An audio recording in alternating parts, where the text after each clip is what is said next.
Welcome to That's Good for Footy. Forget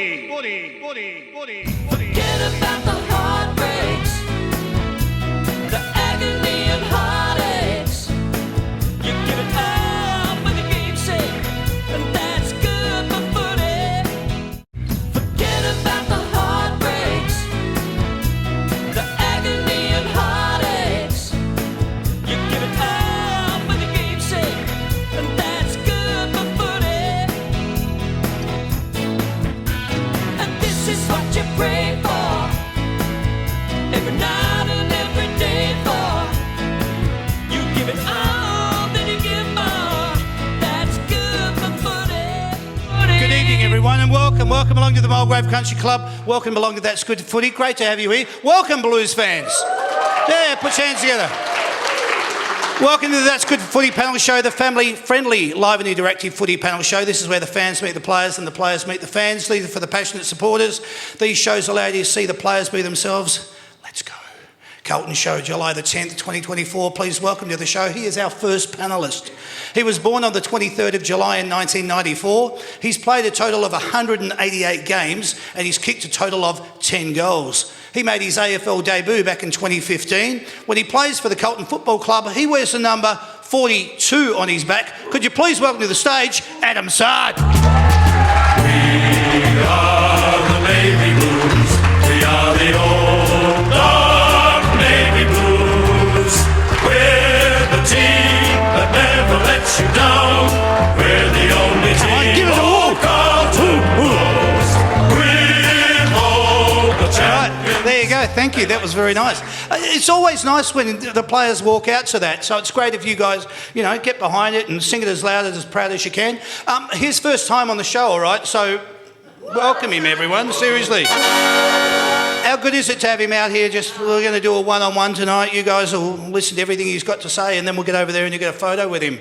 So I'm pretty sure you'll all be impressed. How's your week been, mate? Yeah, it's been good. We got back from Sydney on Sunday, so got main session tomorrow, so looking forward to bouncing back against the Bulldogs this week. Yeah, get stuck in, that's what you want. Getting to the pointy end of the season. I was just saying to Sam, my sound engineer, it's round 18. There's six more games and we're around 24. Can you believe how quick the season's gone? It's gone way too quick, but we're just trying to enjoy the moment and hopefully we can, go deep in September, which is exciting. Oh, isn't it? Yeah. Very exciting. Come on, seriously. All right. Let's get our second panellist out here. He was born on the 7th of October in 1999. He's played a total of 124 games. He's kicked a total of 34 goals. He made his AFL debut back in 2018. When he plays for the Carlton Football Club, he wears the number 5 on his back. Could you please welcome to the stage, Adam Shearer. We are the Navy Blues. We are the old dark Navy Blues. We're the team that never lets you down. We're the only team. Old Carlton Blues. Very nice, thank you. Thanks, guys. Good to sing that song, isn't it? Makes you feel great. Loosens up all the vessels in your blood, and yeah, it's good. Nice to have you here, Adam. Second or third time have we had you on? Second show. Second time. It's great to be back. Thanks Isn't for it having good? me. Yeah. He was great. He was so good last time. We needed to get him back on again. So, mate, great to have you here. What we're going to do, boys, we're going to talk a little bit about your football journey. So we're going to start it off in our first little segment. It's called What About Me? He's going, what have I walked into? It's so funny. This is great. Enjoy yourself, my friend. You'll be fine. Now, I know you both love your footy, but let's find out a little bit about your journey to get here. I want to know, tell us about your first day when you turned up to Carlton HQ. Now, I know that you played for another club. We won't talk about that tonight, will we, Sarah or Nick? But I wanted to find out about your journey and the one where you rocked up to the Carlton Football Club for the first time. Did you know where to park? Did you know how to get in? Who was the first person you saw when you walked in? Were you early? Were you late? What was the circumstance for you? Yeah, good question. Well, it's during COVID, so I think the first person I met was the gym coach, Rex, and 2 hours later I probably couldn't stand him because it was a hard session, but no, he's actually a nice guy. But I've grown up in the Brunswick and Coburg area, so I'm familiar with Icon Park, and during those times, during COVID, it was pretty difficult, pretty different, but to be able to play for such a big club and a proud club like Carlton, it's something I'm very grateful for. And yeah, I guess I'm really privileged to be in this position. When you turned up on that first day, were you early? Were you late? Did you? No, I'm always early. So Yep. if you ever want to find me, or if I ever get lost, I'll be in the spa, probably just sitting there for half an hour, 30, 40 minutes. But Nice. and I'm never in the gym. So yeah, you'll find me in the spa. So but I don't think am I ever late to meetings or anything? Or? Other than tonight, I don't think he's late very often because Chez's fault. he lives in the spa. I don't know where he lives, so I had to go out of my way to pick him up. But yeah, it was good. There you go. Tell us about what it was like for you. Obviously, we can talk previous clubs as well, but we want to know about Carlton. When you first turned up there, what was the atmosphere like for you? What was it? Were you nervous? Were you a bit of anticipation? Yeah, extremely nervous. It's like day one at a new school, to be honest. I didn't know many boys beforehand, but it was really exciting. Vossi just got appointed. There was a few new boys into the club. I came in, George Hewitt. So there's a few new boys that were sort of on the journey together, and I think we're all just really excited for what was possible. Yeah. So yeah, it was a really good first day. I reckon in my first or second week, I did hit a car in the car park though. Did you? Yeah. Didn't run. Left a note? I left a note actually, and There you go. it was my gym coach, who I didn't know too well yet. So no, it was Wiz. So yeah, he threw some hard sessions at me after that, but he was very grateful that I left a note. So Very nice, very nice. I love your honesty. Guys, when I was growing up, I used to walk across the road and I used to grab my mates, grab a football, bounce it along the street as you were walking around to the local football ground. You get that smell of mud and leather. It comes up, you get a good waft of it, and you can't wait to get around to the ground and kick the bejesus out of the ball. You'd walk past garages and the men, the dads in the street would be listening to the radio on the football on a Saturday afternoon. You can sense the atmosphere. What sort of memories do you have about your growing up and you with the football and that sort of thing? I remember my first game. My neighbour took me to it, and I actually got scared. I got handballed the footy and I threw it away and ran away. But so I've come a long way since then. But I just remember going to Seymour, watching my uncle play, who was a really good footballer over in the country footy, and I just remember playing with 20 of my cousins in the one team and almost winning the grand final. So No way. no, according to half my teammates, I'm related to all of Melbourne, so we've got a lot of family everywhere. But yeah, it's those memories. Like I've got a cousin here who's in the crowd, so we played footy together, and the memories you make with them, and we won a premiership, I think in 2000 and I don't know when it was, but under 14s footy, so undefeated, which was pretty cool. So.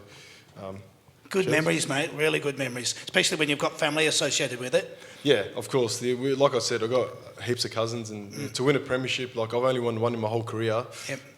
They're pretty special, and they're really hard to come by. For sure. Tell us about you, mate. Your memories of... My memories, a lot of my memories were growing up, going to the footy.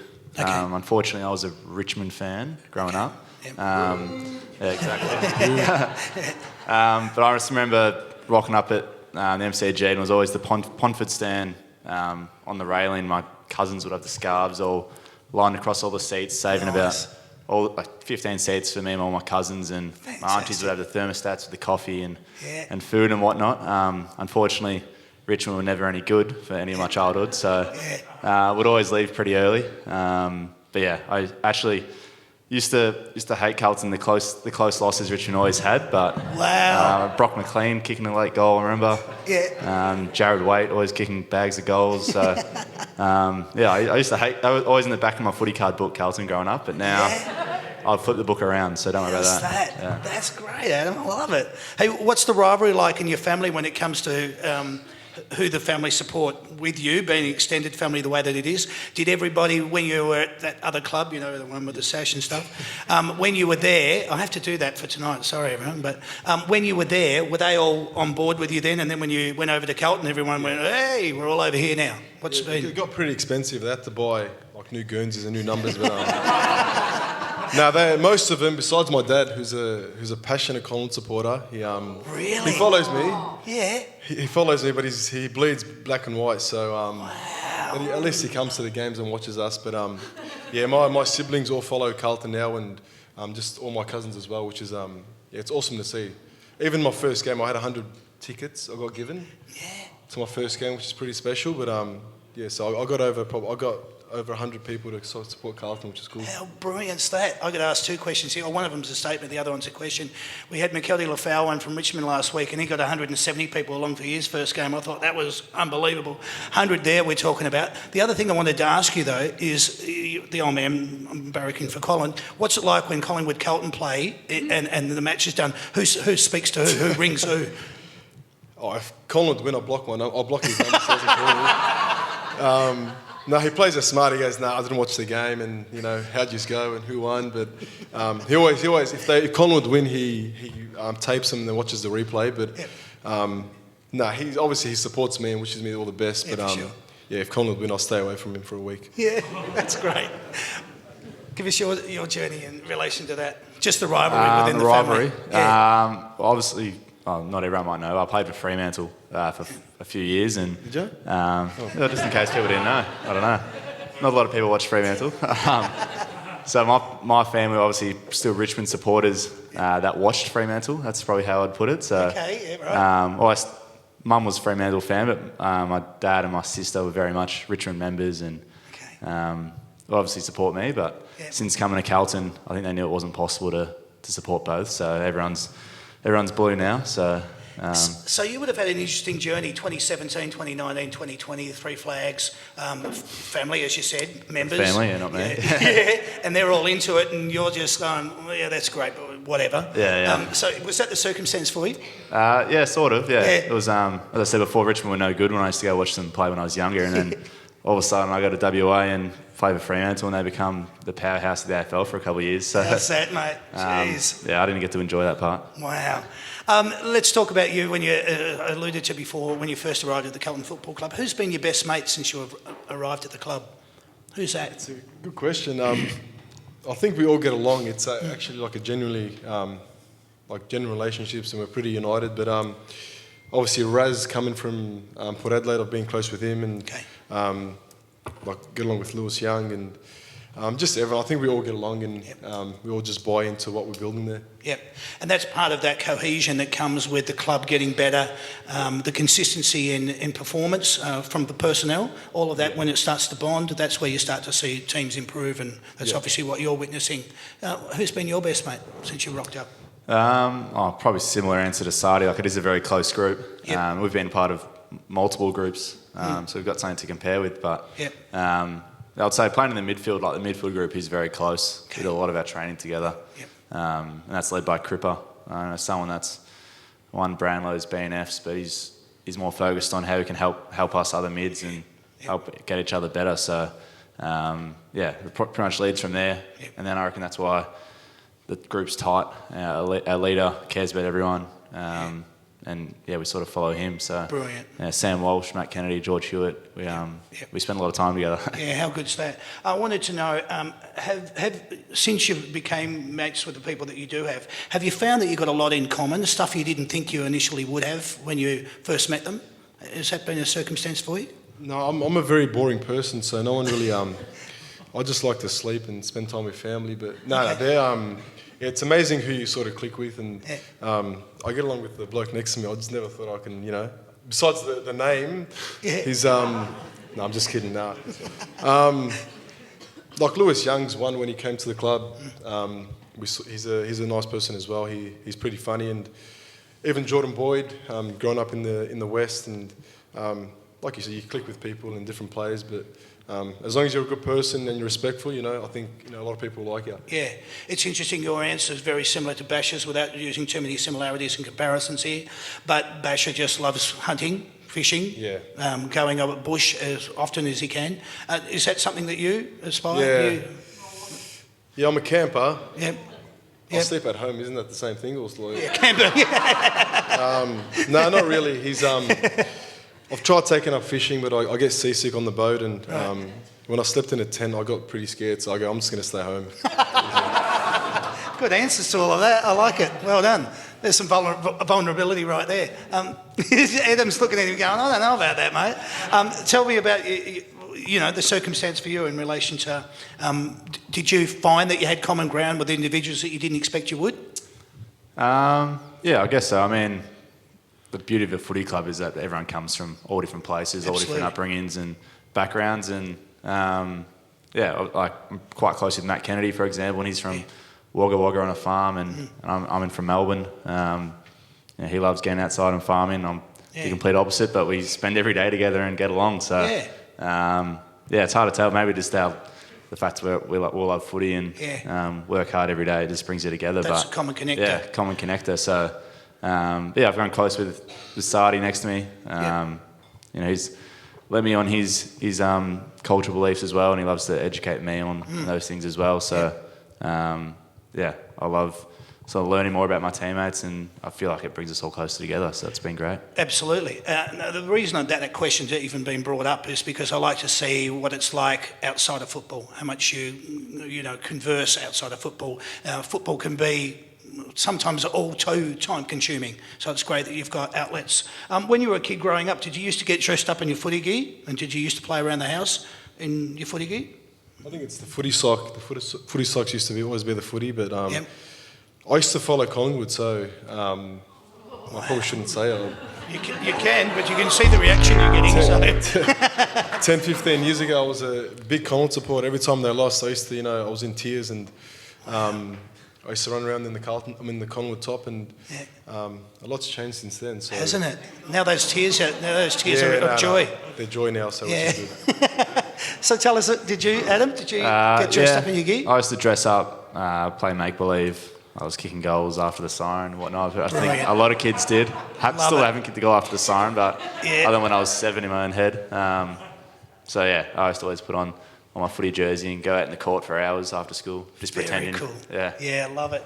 Did you ever used to collect footy cards when you were growing up? And a two-part question on top of that. If you did, do you remember when you got your first footy card, when it was brought to you and you had to sign it? And what was your... Wow, that's me. Tell us about that. I'm not too sure. I don't think I used to collect them, but like when I got my first footy card, like I mentioned before, it's something that just comes with the job. It was just a gratitude piece to have something like that, and it's just amazing to see like a young kid from Brunswick, making it to the big time, and I had all my cousins, have the cards, and you see them over the years, like they just come, they bring it up, and even now I'm in my 10th season, and it's still a pinch yourself moment. So that I always have things in perspective, and just really grateful to be in this position, to be able to have something like that. Yeah, that's brilliant. Well said. Adam? I'm very similar. I did grow up collecting footy cards. I reckon they're still at mum and dad's somewhere. Okay. I never want to throw them out. Yeah. But I remember my first footy card came out. I think my mum bought 10 copies of it on eBay and stored them all at home. So I saw them pretty quickly. It wasn't from a kid, it was from my mum. But it is always very cool when, like, we had open training yesterday and there's kids handing you your footy card to sign, and it's still very, it's very cool because you used to collect them as a kid. Your first game is pretty significant. It's a very significant part of your football journey. One so much so that it's important to your family and friends. One that's now shared on social media for all the world to see. Can you remember when you got notified that you'll be playing in your first game? I presume it was not going to be a social media moment. So what was it like? So I was on the Gold Coast, and I was a rookie, and Rodney, 2 weeks before round one, just comes up to me, and he elevated me onto the senior list, and he just told me I'm playing, and I had to tell him to repeat himself a couple of times because I couldn't really believe it, but ordered 100 tickets, like I mentioned before, and you see your family and friends on the second level, and it's a moment I'll never forget in my whole career, and my first game was at the MCG, which is pretty cool, because if it was interstate, I don't think they'll be paying a fly up, so... Wow. What a great story. That is so cool. Yep. Mine was... I was over in WA, obviously, and it wasn't captured on social media or anything, but I got a call from my dad, actually, on a Tuesday night. Okay. Turns out Ross Lyon was my coach at the time, called my dad to tell him first. Wow. For him to call me, so... Nearly like he was asking your dad for permission to marry you. Wow. So I was at a mate's house at the time, almost... probably going to ignore my dad's call. I'll call him back later, and then I did answer, luckily, and he was the one to tell me that I was playing my first game that week. So wow, it was pretty cool. And then obviously a bunch of mates and family all travelled over to WA that week, which was the first game at Optus Stadium, actually. Unbelievable. How cool. Hey, tell us what the emotion was like when you got down, and we spoke about you rocking up to the Carlton Football Club, but we're going to talk about your in the locker room. You've been given your jumper, right? Put it on for the first time. You look down, you know, a lot of history, there's a lot of heritage, there's a lot of emotion that's associated with looking down and seeing the Carlton emblem. You're now playing for the Carlton Football Club. Tell us what that was like when your jumper went on for the first time. Yeah, it's like I mentioned before. It's such a big club and such a proud history, and to be able to get your jumper in round one as well was it's another special moment in my career, and just have your family and your friends in there as well in that room. And I think Sam Doherty said a couple of nice things about me, which was good as well. But like I keep coming back to be able to play for a big club and such a proud club like the Carlton Football Club, and just earning the right to, you know, inspire the next generation is something we don't take lightly. So it's always cool to be able to pull on the navy blue jumper and see the amazing fans at our games. Like, we do it for our supporters, our members, and without your support, you know, we won't be in the position we're in now. How lovely is that? And bearing in mind you're a custodian of the jumper, you're there to wear that jumper, play your role, and then that gets passed on to somebody once your career's over. Yeah. So you want to obviously make the most of that opportunity. Yeah. Tell us about the experience for you, mate. Mine was very similar. I love that point you made about the custodian. I got my jumper off Andy McKay, round 1, 2022, I think it was. And even yesterday I was speaking with Sid Jackson, and he called me the caretaker of the jumper at the moment. So how cool is that? Yeah. It's just, sort of pinch yourself moment that you're grateful for just the opportunity to wear the jumper, and it does get passed on to the next guy once you're done. So it's just an opportunity to try and do the jumper proud. And before the game we put on our jumpers together, which is away in the change rooms off cameras. And you're not looking at the back of the jumper, you're looking at the monogram before you put it on. So we're all definitely very grateful to be able to wear the jumper, and we know it's definitely, it's not ours, it's just we wear it for the moment, and we'll continue to get passed on. What a moment though, and it's obviously resonated with you to have both Sid Jackson and Andy Mackay to present that in that format. Wow. There are 720 players in the AFL system. You are the best at what you do. In order to be either selected or considered, you have to be either outstanding at your craft or gifted with natural ability. Recognising this is one thing, but being consistent at it is another. There's always pressure around selection. Coupled in with this is form and injury setbacks. This puts enormous pressure on you as a person. What is the one thing that keeps you consistent and focused? Is it mindset, or is it precise and practice routine? What is it that keeps you focused, knowing that you have to be the best you can be all the time? You want to answer? That's a good question. You want to go first? Yeah, I can go first if you want. I'll give Sadie time to think of an answer. I think your confidence and your mental ability to perform comes from your prep and your routine during the week. When it comes to game day, there's not much more you can really do. So if you haven't done your work during the week, you're probably second guessing how you're going to go during the game. So I remember reading a quote, some of the consistency is boring. Like, it's doing your routine, your process day after day. When you wake up and you're sore, you still do it. And then when it comes to game day, you got the confidence that you've done what you need to do to be able to get your job done for the team. So I know there's some stories of some players having some crazy sessions, or a sort of a moment where they've figured it out, which can happen for a lot of people, but for a lot of others it's just the work day to day, staying disciplined, staying stuck to their process, and that lets them be free on game day. I've heard a lot of people talk about flow. When athletes get flow during game day, it's when they're playing without thinking. So that's what we're trying to achieve. But good. You've got to be in a good mental state to be able to do that. Great answer, love it. Do you want to top that off? Good answer, bro. It was a well. Sadi's routine's in the spa, so he sticks to that. No, it's very similar. Like, obviously routine's crucial, but having that mindset to get better every time you step foot into the club. And as you mentioned, there's 720 players and there's 45 players on the list, and no matter how good you are, or like you might win a Brownlow one year and the following year you might have a down year, and you could be out of the system in, I think the average year is probably 2-3 years. So what I'm trying to say is, like, improving yourself if you're in the gym or if you're training out on the track, or doing the right recovery, and just away from the club, like how professional you are and how the things that you're eating, how hydrated and the nutrition that you're doing, and the recovery that you're getting into yourself. But and for me, being a Lebanese Muslim, I believe in God and the plan that He's got for me, and I get a lot of peace through prayer, and so yeah, that helps me a fair bit throughout my career. Beautiful, well said. Do you watch a lot of footy on TV, boys? And if you do you watch it with the volume up or down? Depends who's commentating. I guess. That's why I put that little bit in there at the end. But do you watch a lot of football, both of you? I like watching the Friday night games. Okay. Is it dependent on who's playing, or is it? No, just whoever's. I don't mind who's playing, Okay. but I'll make sure it's on mute so I can focus on the game. There you go. Yep, good. I'm the same. I like watching the Friday night, Saturday night, the big games during the week. Yep. But once BT gets roaming, I'm probably turning it off. There it is. I was fishing there. No, I was fishing, mate, and I got it. Thank you, Adam. Well done. You'll be coming back on the show, trust me. How much do you remember about your first game? And I ask this because I want to know about the lead up to it, like the night before. Were you nervous? Did you sleep well? Have a big meal either the night before or when you wake up in the morning? Yeah, debut game. What was going through your head?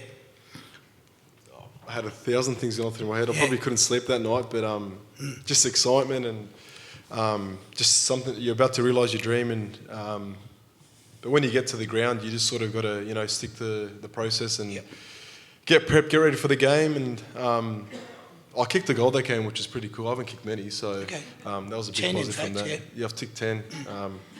Hopefully 12 after this week. 2 on the weekend.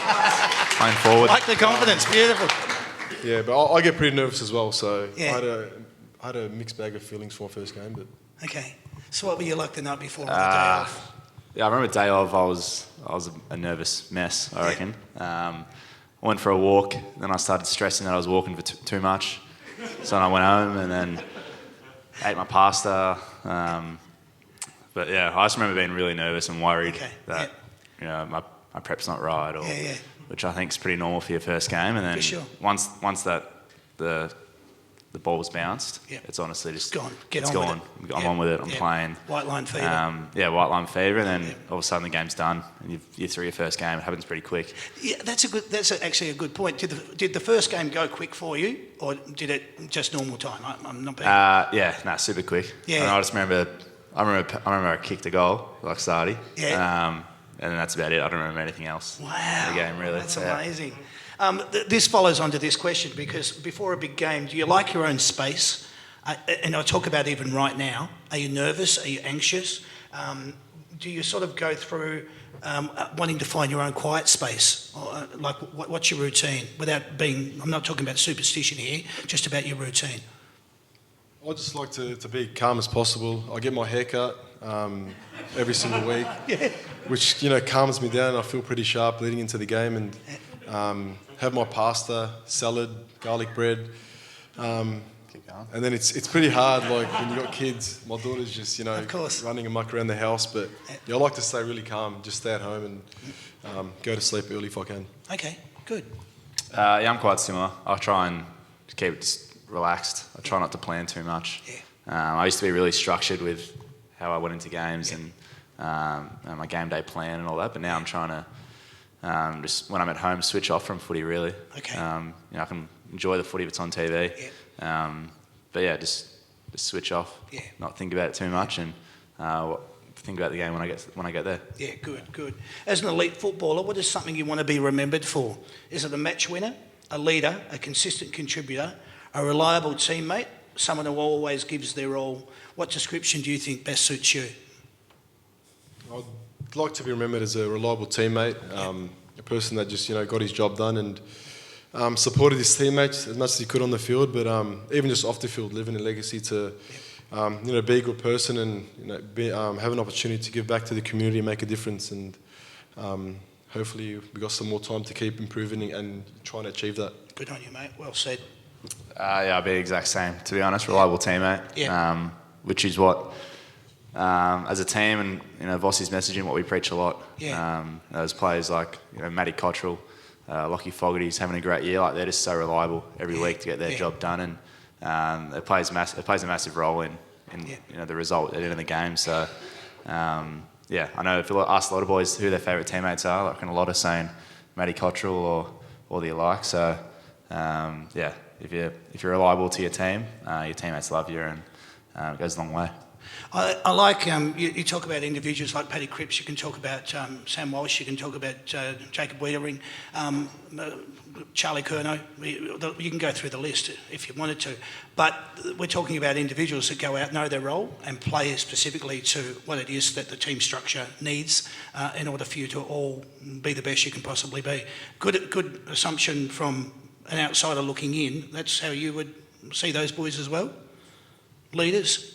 Yeah, of course. Everyone, like Ches said, Vossi preaches about just going out there and playing your role. And, if we have 18 contributors or 22 players playing their role, it's easier for us to get the job done. And there's always special players and, special talent like, Charlie and Cripper and things that they can do. But first and foremost, just get your role done, play well for the team, be a good teammate, and then just play for your talent and your flair. Yeah, like it. Who's impressed you the most down at the club with their work ethic, their professionalism and their mindset? When you first got to the Carlton Football Club up until present day, who's the one that you just go, man, they're always diligent, they're always putting in the extra yards? Who's that person in your mind? I reckon we're going to have the same answer, but Sam Walsh's work ethic is something I've never seen before. Yeah. Obviously so professional, but the way he runs and the work ethic he has on the field and the track, and he just gets the best out of himself every single time he trains. But he's something I've ever seen. Yeah, no, exact same. I remember first pre-season, I'd never seen someone dominate on the track, just like he does. So I think he's learning that he can't go 110 miles an hour every day. I think he's learned that the hard way, but. It's inspirational watching the way he trains and the way he gets after his footy. But then when he's away from the club, he's able to turn off and have fun and be a normal 20. I think he's just turned 24, normal 24-year-old. So it's a credit to him. He's got his balance. A hell of a future. How are you when it comes to flying? You've got an interstate game. Do you take a pillow, headphones, streaming devices? Do you listen to music? Do you listen to movies? Put a mask on, don't want to talk to anybody. What's your routine there? Yeah, I get scared. I don't like flying. I get pretty scared as well. But as long as I get my hair cut, I'm fine. So I'm just normal. I'm pretty cruisy. Cheers. I love it. As long as his hair's cut, he's fine. That's brilliant. Love it, mate. I might watch a movie on the plane. That's about it. But if Sardi's got his haircut and he's happy, I'm pretty happy. All right. It's not annoying anyone. So makes the world go round. I like it. Locker room energy is something that can be infectious. Who's that one player down at the club that thrives on the energy and brings it all to the table, that excitement and vibe? Who's that person in the locker room? There's a couple. Kotz is pretty good. He's pretty funny. And I reckon Matty Kennedy. He's always bringing the energy, and he's got good vibes as well. Good. Same? Yeah, for locker room, I'd say those two. And then on field, if we need a goal and Matty always happens to kick it. Doesn't mind the celebration, does he? He might over-celebrate, but it actually lifts the whole group. So we love it when he does it. Yeah. It is good. It's great. It's infectious, as I used that term before. Which one of these things gets you pumped the most before a game? Is it the smell of deep heat, the smell of fresh cut grass, pulling on the jumper, strapping on the boots, a footy in your hands, or the sound of the Carlton crowd? That's a good question. I reckon all those things, but maybe the sound of the crowd. Like when you run out through the banner and you hear the roar of the crowd, it's something that that's the best time of the week. And I feel like it's just the energy that they give us is something that really helps us out on the ground. Can I ask you, you said debuted round one, so it was against Richmond, when you did? The Carlton? Yeah. And what was that like walking up the race for the first time? You hear that when you're... Yeah, you hear probably 80,000 people there. And we're quite used to it now because we play in it almost every week. But at the time, like I mentioned, you're running through the banner and you're trying to stay so focused. But it's good to really embrace it and take it all in. And like I mentioned it before, but for the fans to always come out and support us, it's something that we truly appreciate. Yeah, there. I'll be the exact same, except whenever there's fireworks and we run out, I don't know if it scares people in the crowd, but it actually makes us shit ourselves a little bit. Yeah, I don't know if that's just me. Maybe if you as well. They spook you a little bit. No, not fireworks. That's right. They always shock me every time it happens. Yeah, makes me jump a little bit. As long as his haircut, he's fine. The siren has gone. You're trailing by 5. Which player do you hope has got it in their hands to get you across the line? Oh, very nice. I love that confidence. Beautiful. Someone that's kicked 10 Well, goals. How far? Like 50 out? No, anywhere. You've just marked it. You're 5 down. The siren's gone. Yeah, I reckon me. Yeah. Cheers. I like the confidence, but I'm not going to say myself. I'm probably going to say... Who's done it? I'll probably either say Charlie or Matty Cottrell. He kicked some clutch goals earlier in the year. Yeah, good, mate. You've taken a mark on the boundary line inside the forward 50 and the opposition fans are giving it to you over the fence. How much of that are you using as motivation, and how good is it when you see the ball sail over the goal umpire's head for a 6-pointer? What's the first reaction that you do after that? You kick goals, you know. You have kicked 10. Okay. I just obviously stick to your routine and try to stay present in the moment. But Okay. if the ball goes through the big sticks, you just celebrate with your teammates and just try to block it out. Okay. Yeah, sort of laugh at it. Yeah, whenever you cop, there's not much really you can do. Just smile about it. Yeah. You've just kicked a team lifting goal, right? And you catch a bit of a glimpse of yourself up on the big screen. Yeah, right? Ches the hidden does that a lot. Yeah. Catch a glimpse of yourself, but you're in a full body muscle flex, you know? It looks good. Is there a moment where you go, that's not bad? Has he got a haircut? Yeah. I'm just looking at my hair instead of... No, you do. Yeah. You have a little sneak peek and see, and you got to make sure you focus when the balls bounce. But Absolutely. yeah, I'm going to try. I'll see it this week, see how I go. I might stare at it for a minute or so. Or just walk behind Charlie or something. Very nice. If you had to comment on each other's playing style or speak of each other's key attributes, there's a little bit of a love fest here. What would you say about each other? What would you say about Adam Cerra's skills, attributes? And what would you say about Adam Cerra? It's a hard one. I don't know if there is much, but no, he's very, very skillful, very composed. Plays such a reliable and important role for us as well. Yeah, just having that composure and his ball use is elite, and running capacity as well. But just his composure and him being there is something that Composure's a really great helps the team. description. Yeah, very good. I think the obvious one's his speed.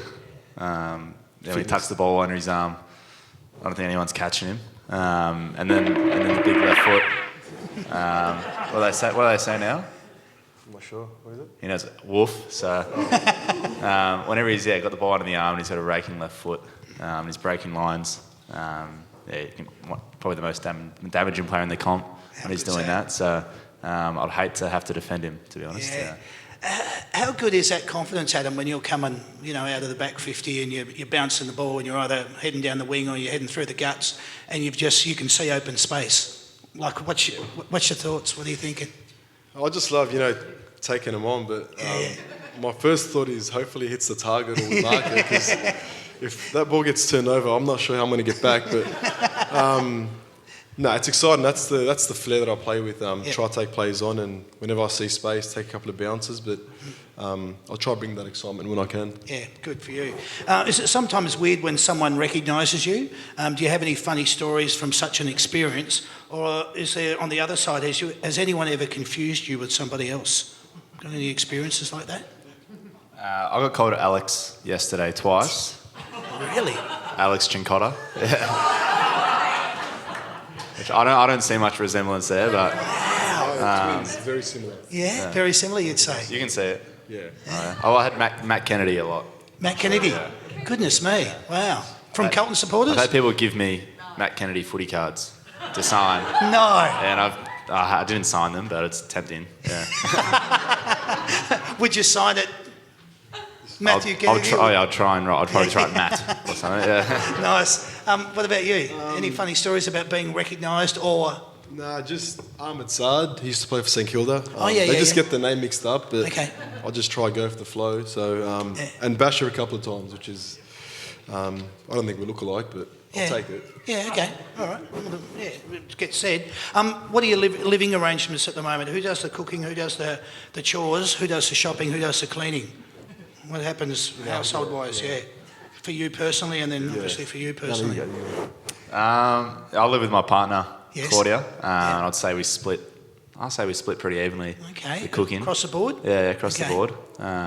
Chores when it comes to... Chores, definitely me. Yeah. A bit of a neat freak. So Okay. Bit I'll OCD. get home and just start cleaning, Okay. Which, it's can just the way I've appreciate always that. been wired. So Yeah. I would probably say I'll take most of the chores. Okay. I don't know how much is Sadi doing there.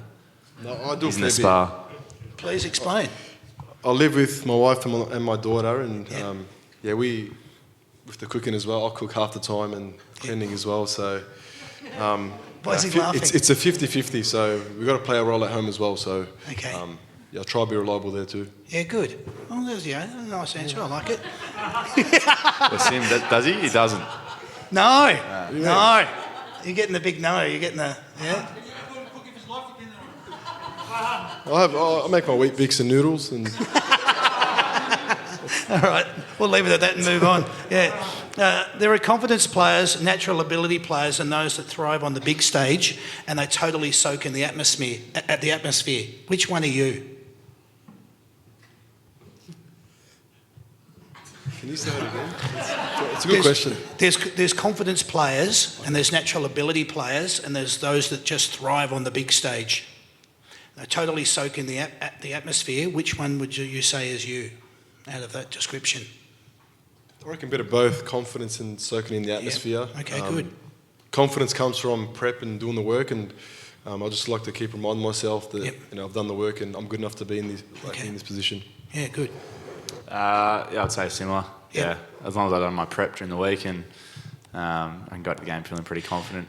Do you get up and about though, Adam Chera, when you go out and you see a massive crowd? You know you're going to be playing against either Essendon, Collingwood, Richmond. The three big Melbourne-based clubs. Are you a confidence player that thrives on that crowd?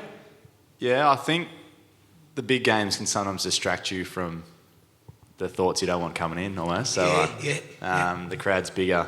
It might, you might be more on edge, which can help your footy sometimes.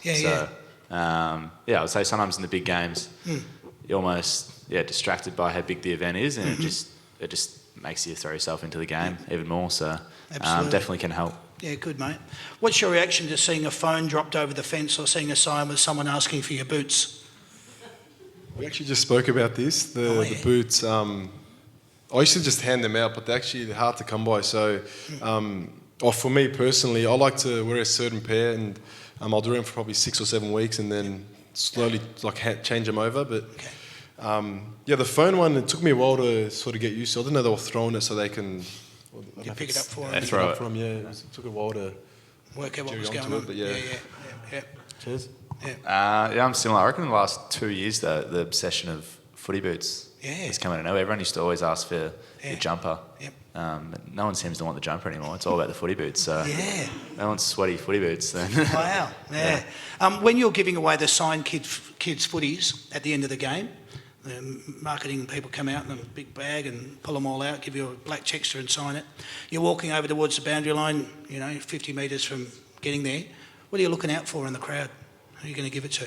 What are you looking for? I try to avoid my family because I see them and they can... There's too many Probably of them. 100 of them. It's not over 100 of them in there. I'm not sure, whoever. I just walk and...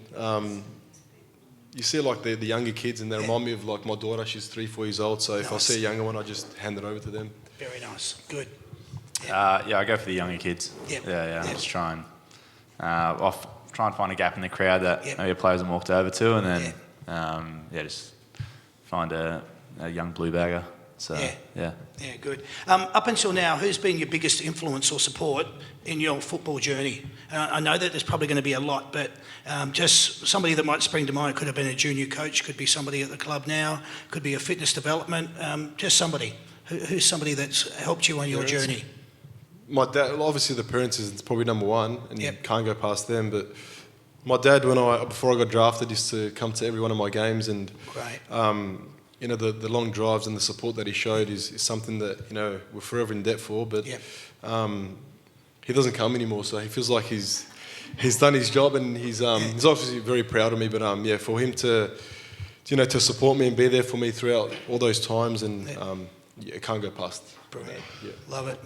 Yeah, mine's the same. My dad, he didn't grow up playing footy at all, Oh, okay. or anything. So Yep. I just played footy because my neighbour played footy. But yeah, every year he would come out on the oval with me, wear some old pair of footy boots, and I would have him leading out of the goal square. Wow. As pretending he was a key forward and trying to hit him. Yeah. Even last year when we had the bye, we had a training session we had to get done on our own, and he came to the oval. He was leading out of the goal square, and I was just visualising him as being Charlie, but it was my dad. So yeah, he's sort of, for someone that didn't grow up playing footy, he's sort of willed his way to have a kick with me for all these years and sort of helped me get to where I am. So, What fantastic support. That's really good. Thanks, mate. Really good. What's your reaction when you see a kid with your number on their back? It's pretty cool, but Yeah. the only numbers I see is probably mostly my family again, because there's so many of them.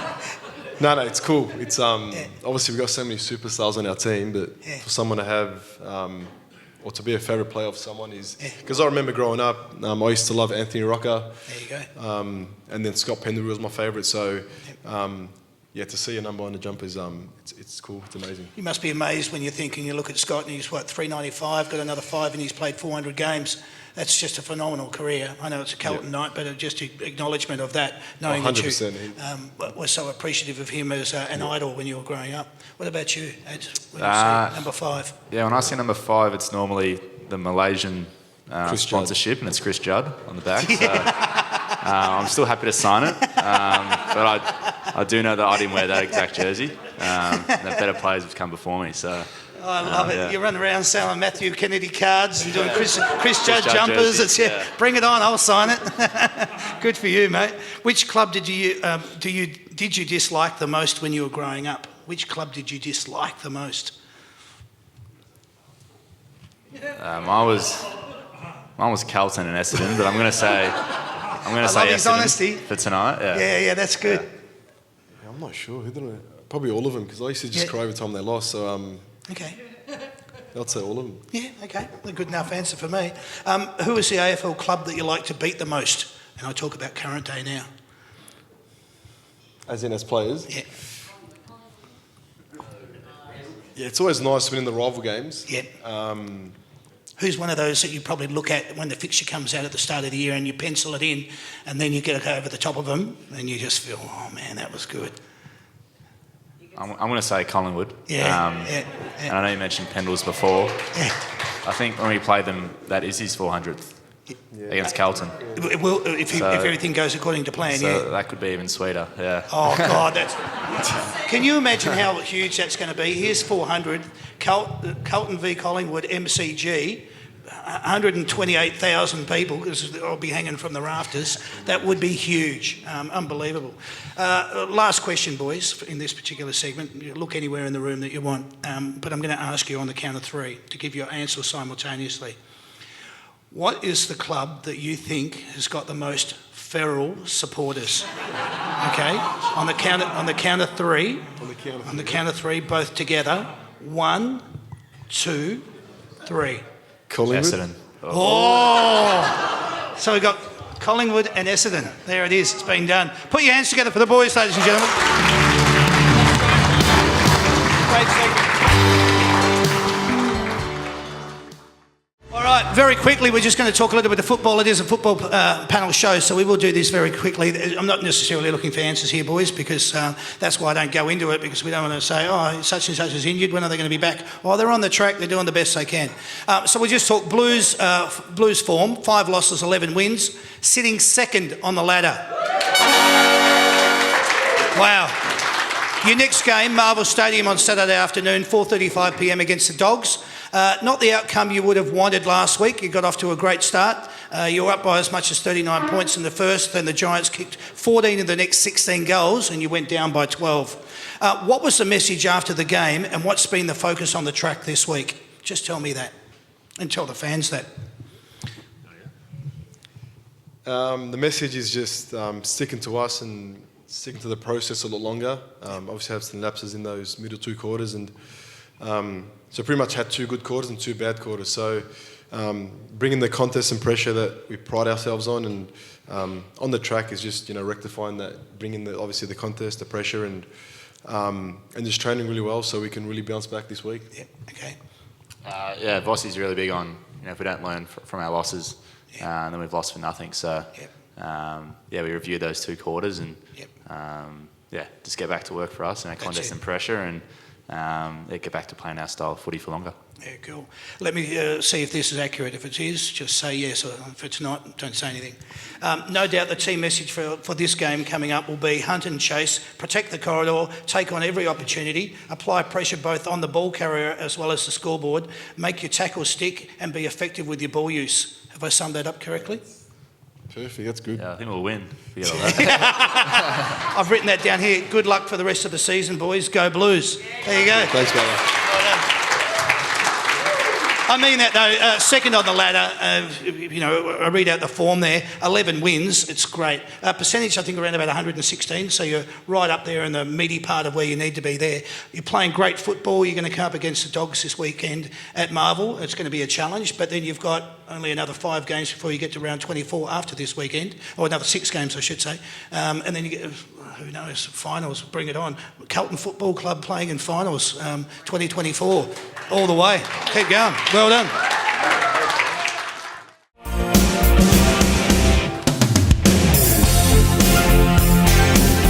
All right, here we go. So what's going to happen here, boys, as soon as they get one right, you just flip over the paddle. We've spent a lot of money, as you can tell, Adam, on getting this elaborate system up and running. So let's get started. Here comes your first question. How many premierships has your club won? Baggers. Baggers. 16. Well done, mate. You're off the mark. Good man. Adam's already turning. He's not even your... okay. How many times has your team played in a losing grand final? Baggers. Baggers? 11. Ooh, close, mate. No. Diane?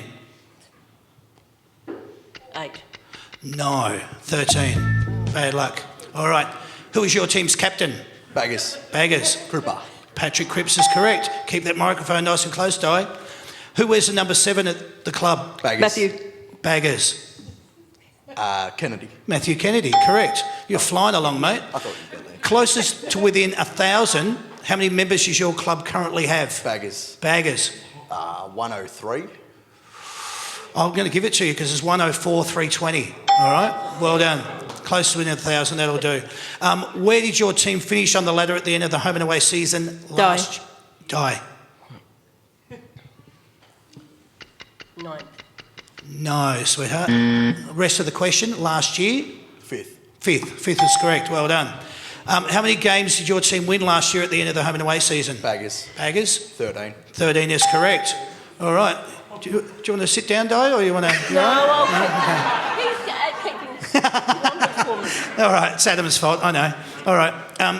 What year did your team last win a grand final and who did they play? Die. Di. Come on, Di. 95. Yes? Geelong. Yes! Come on, everyone. 10 goals won. I wasn't going to ask you that, but that's not bad. That's not bad. You've got 1 point. The best thing is you're off the mark. Even though Adam can't count, you're already up to... Oh, no, you are. You're up to 1. Yeah, you're up to 1. How many points did you win that grand final by? Die. 61. Fantastic. Well done. 61 it is. All right. Seeing this, she's coming back with a vengeance. She's got her spirit up and about. Who was the last Carlton player to win the Norm Smith medal? Baggers. Baggers. Greg Williams. That's correct. Could you tell me what year? Doesn't matter, but just anyway. 95. Well done, mate. Perfect. You get 1 point for that. This is for 2 points. All right. Get ready, Di. How many goals and who was your club's leading goal kicker in 2023? Baggers. Baggers. Including finals. I'm just reading out as it says. Kerno with 81. Spot on. Well done. That's for 2 points. Well done. All right. This is for 3 points. Player, year and votes. Who was the last Carlton player to win a Brownlow medal? What year and how many votes did they poll? Baggers. Baggers. Cripper with 28 in 2022. It was 2022. It was Patrick Cripps, but it wasn't 28. Di. 29. Spot on. 1 point. All right. Gee, it's close now, Di. All right. Here we go. 2 more questions for you. Out of these are multiple choice questions, okay? Out of these 3 players, who was the player that has played the most games of football in the history of the Carlton Football Club? Is it A, Bruce Jewell? Is it B, Cade Simpson? Or is it C, John Nichols? Di. A? Cade Simpson. Well, he was B. I'd go with A and go with Bruce Jewell. That'd be correct. Okay, that'll do. Yeah. She got it. She knew what she was doing. All right. So what have we got? 5 versus 9. We could make this worth 6 points, Di, but we won't. All right. Well, we can't, can we? Really? Yeah, you can. Out of these 3 players, who has kicked the most goals in the history of the Carlton Football Club? Is it A, Brendan Favola? Is it B, Alex Jeselenko? Or is it C, Eddie Betts? Di. Eddie. No. Oh. Baggers, do you want to have a go? Fev. You got it, mate. Well done. That's it. You are simply the best, Baggers. Well done, mate. Don't go off the stage. You were wonderful. Di, you're going to take home a That's Good Footy merchandise pack, all right? There's about... Oh, yeah. There's some good stuff in there. But, Anthony, well done, mate. You were fantastic. Congratulations to our Simply the Best winner. You've just scored yourself a set of Yamaha TWE F38 earbuds valued at $99. There they are from Yamaha. Wow. Congratulations, mate. What an awesome prize. We hope you enjoy them. Thanks to Yamaha for that.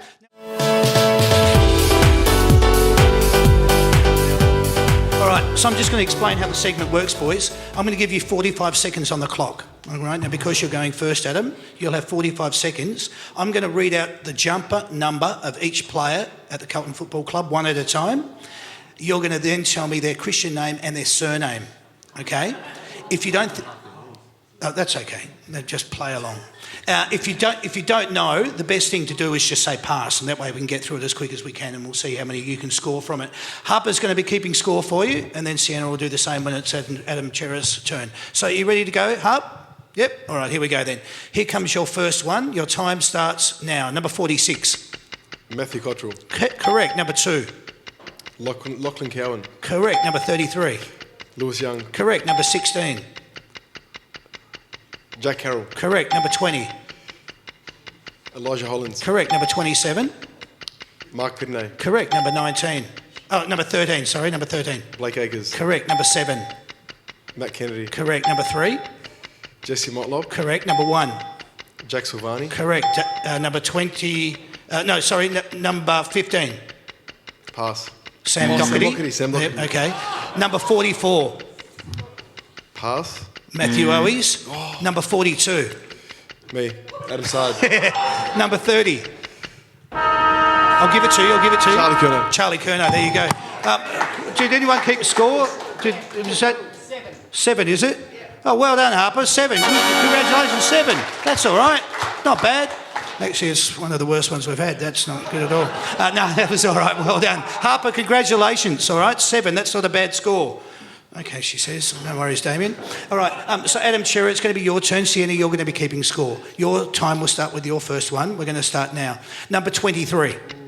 Jacob Wiedering. Correct. Number 5. Adam Cherra. Correct. Number 9. Patrick Cripps. Correct. Number 14. Orazio Fantasia. Correct. Number 4. Ollie Hollins. Correct. Number 19. Corey Durden. Correct. Number 21. 21. Pass. Jack Martin. Number 22. Caleb Marchbank. Correct. Number 24. Nick Newman. Correct. Number 11. Mitch McGovern. Correct. Number 25. Jackson Binns. Correct. Number 18. Sam Walsh. Correct. Number 8. Lachlan Fogarty. Correct. Number 29. George Hewitt. Correct. Number 12. Tom DeConnin. Correct. Number 17. Brody Kemp. Correct. Number 10. Harry Mackay. Correct. Number 6. Zach Williams. There you go. Wow. Look at that. Hey. Not bad. Well done. Hey, Harper, guess what? We don't have any runners up here. We just have people that come along and enjoy themselves. So both of you get a That's Good Footy merchandise pack, all right? Both of you. Congratulations, Sienna. Thank you, Harper. What a beautiful smile. Thanks, guys. Just leave your score paddles there. That's great. Thank you very much, my dear. Thanks, guys. What I wanted to do very quickly is just advise you, we've got some shows coming up. They're not always going to be of interest to you, but you may have other friends that barrack for other teams. I'm guessing if you're a Carlton fan, you don't really know anybody else, but that's fine. I mean that in the nicest possible way, meaning that, well, there you go. There's just been proven wrong. Sarah's here and it worked out well. But I'll just let you know, we've got a couple of shows coming up. If you'd like to be part of it, because the live shows are always better than, watching it on anywhere else. That's Good Footy panel show is next week, July the 17th. We're heading off to the Italian Sports Club in Werribee for a Geelong show with Max Holmes and Oliver Henry. Then on July the 24th, we're back here at the Mulgrave Country Club in Wheelers Hill for a Hawthorn show with Jack Ginnivan and Chengawath CJ. And then to round off the end of the month, we'll finish here again, back at the Mulgrave Country Club for an Essendon show with Mason Redmond and Matt Guelphy. Yes, hopefully your gorgeous little daughter will be back and she'll be available for that one, because we might even get her up on the panel and she can do some hosting. Remember, when you're purchasing your tickets, only do it through the That's Good Footy website. That's where all the information is. Could you please now just put your hands together, quarterly enough, for Sam, my sound engineer, and for Sandy. A lot of people say, geez, there must be a whole heap of people that do these shows. It's just three of us. Some people would say, it looks like it. Other people would go, it's great. You do a wonderful job.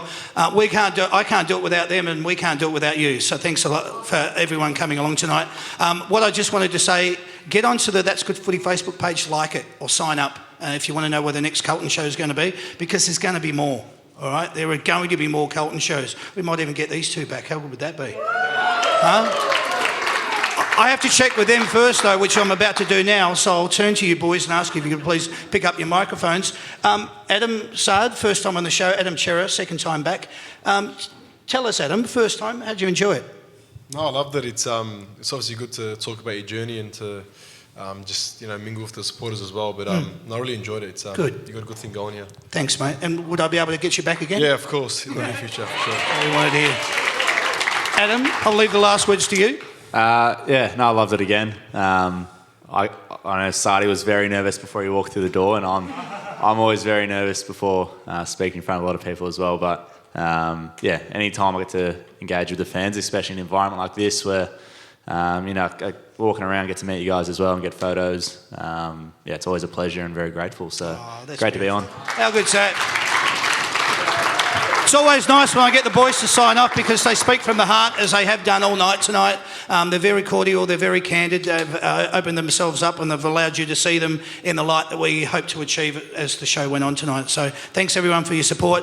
I just wanted to say this has been the That's Good Footy panel show. My name's Damien. We hope to see you again soon. Thank you everyone, and good night. Cheers guys. Thank you.